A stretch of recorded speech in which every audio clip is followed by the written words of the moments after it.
estoicismo nace en el año 300 a.C.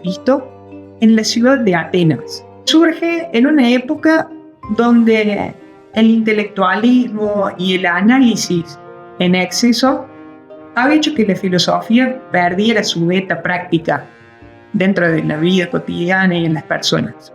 Su fundador fue un filósofo llamado Zenón. En aquel entonces, en Atenas, luego de la muerte de Sócrates, se abren distintas escuelas de filosofía basadas en Sócrates, pero que le dieron toda una textura particular cada una.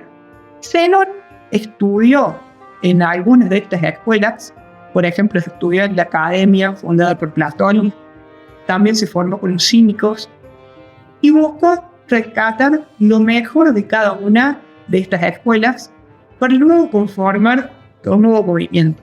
Zenón se instaura en las galerías de los edificios de la ciudad de Atenas. Como estas galerías son llamadas estoas, el estoicismo fue el movimiento filosófico que se desarrollaba en las estoas.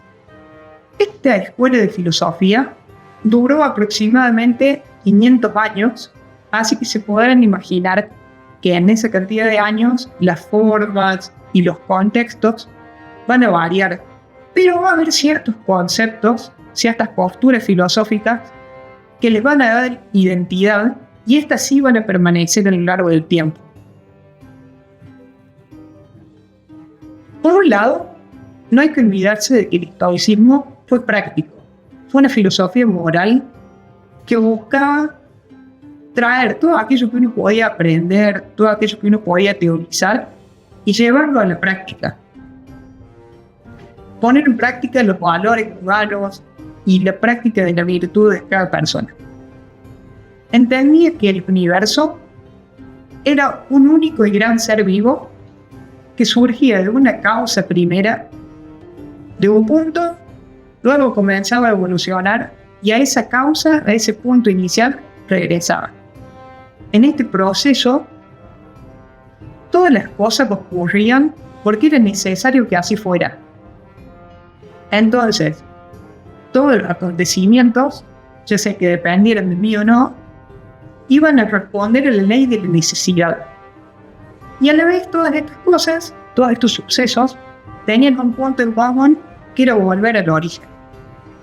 En lo práctico, entendían que el ser humano tenía una identidad que a la vez formaba parte de una sociedad, de una cultura, y esta cultura a la vez estaba inserta en la naturaleza.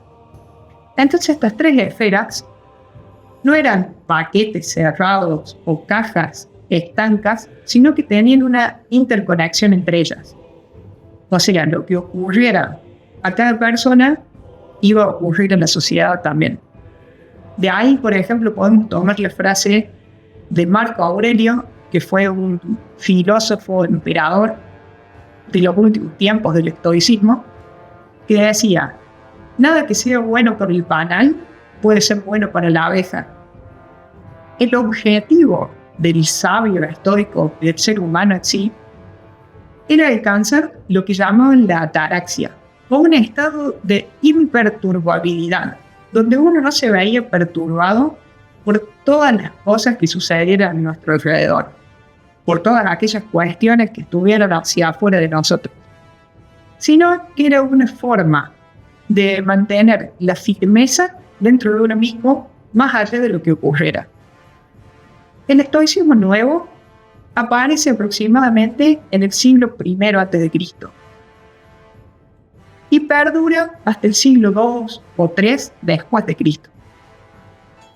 Dentro de esta etapa hay tres filósofos que son muy característicos. Por un lado, Séneca, de quien vamos a hablar hoy. Por el otro lado, Epicteto. Y por el otro lado, Marco Aurelio, que fue el emperador filósofo. Séneca fue uno de los tres filósofos que estudiamos en el curso de filosofía comparada y nació en el año 4 a.C. en la ciudad de Córdoba. De pequeño fue llevado a Roma y fue instruido en distintas ciencias o en distintas artes que se conocían en ese momento. Entonces estudió retórica, estudió oratoria, conocía las leyes y conocía, por ejemplo, el griego antiguo también. Toda la filosofía de Séneca va a estar centrada en la moral. Dejó un legado muy vasto y extenso, pero de todas las cosas que escribió, hoy nos vamos a focalizar en un escrito que se llama De la brevedad de la vida. Semejante a nuestras épocas, en aquel entonces también la gente se quejaba de que el tiempo no le alcanzaba, de que tenía muchas actividades para hacer en un corto periodo, o de que si dedicaba tiempo a algo lo tenía que cancelar para el otro. En realidad, la vida no es ni corta ni larga. Lo que ocurre es que va a depender de qué es lo que nosotros hagamos con nuestro tiempo. Si nosotros derrochamos nuestro tiempo y lo gastamos, bueno, la vida nos va a parecer corta. Este es un concepto estoico que es importante ahora para entender Séneca, que decía que las cosas son de dos naturalezas. Todos los sucesos que ocurren y que son necesarios que pasen son de dos naturalezas. Por un lado están las cosas que dependen de mí y por el otro están las que no dependen de mí.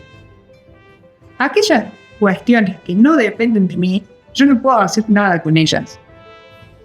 Entonces, gastar tiempo en aquello que no depende de mí era malgastar la vida. Dentro de las cosas que sí dependen de uno, estaban las decisiones que uno tomaba. Estaba la coherencia interna entre los pensamientos, las emociones, las acciones. Dependía de uno iba a posicionarse ante eso externo que no tenía ningún poder. Estas cosas, las circunstancias externas, uno tenía que aprender a encontrarse en ellas y armonizarse en ellas. Los estoicos nunca iban a buscar modificar lo que le ocurría, sino que lo aceptaban humildemente, ya que era parte de la ley de la necesidad. Era parte del ciclo de la vida universal, que esto pasar o pasar. Gastar tiempo en aquello que no depende de mí hace que mi vida se perdiera. ¿En qué cosas se perdía realmente el tiempo o se malgastaba?